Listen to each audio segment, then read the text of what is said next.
আমির এজাজ খানের অভ্যর্থনায় নেতাকর্মীদের ঢল। খুলনা এক ডাকব বটিকাটা আসনে বিএনপির মনোনীত প্রার্থী আমির এজাজ খানকে ঘিরে রূপসা অঞ্চলে উৎসব মুখর পরিবেশের সৃষ্টি হয়েছে।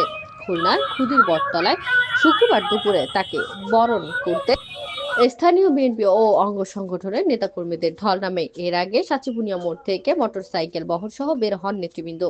বিশাল মোটরসাইকেল শোডাউনটি রাস্তা জুড়ে উৎসবের আমেজ তৈরি করে। অভ্যর্থনা শেষে আমির এজাজ খান এলাকার মানুষের সঙ্গে কুশল বিনিময়, দলীয় কার্যালয়ের নেতৃবৃন্দদের সাথে সৌজন্য সাক্ষাৎ ও স্থানীয় সমস্যার সম্ভাবনা নিয়ে মতবিনিময় করেন।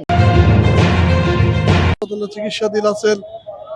আমরা একই সঙ্গে যেমন আনন্দ আনন্দ ভিতরে আছি, একই সঙ্গে আমরা বেদনা বিদুর একটা ইয়ে পট ইয়ে অবতরণ করছি। কারণ আমরা সর্বোপরি চাই আগে দেশনেত্রী বেগম খালেদা জিয়া সুস্থ হোক, তারপরে অন্য সব আনন্দ। দেশনেত্রী খালেদা জিয়াই আমাদের মূল উৎস, মূল প্রেরণা এবং আমাদের আদর্শ। শহীদ রাষ্ট্রপতি জিয়াউর রহমানের রেখে যাওয়া আদর্শকে শহীদ বেগম খালেদা জিয়ার মাধ্যমে আমাদের মাঝে পৌঁছে দিয়েছেন। দীর্ঘদিন আজ সে মৃত্যুসজ্জায়। এই জন্য আলহাজ আমির এজাজ খানের এই নমিনেশনকে যতটা আনন্দিত করেছে তার থেকে বেশি আমরা দুঃখে ভরাক্রান্ত ম্যাডাম খালেদা জিয়ার জন্য।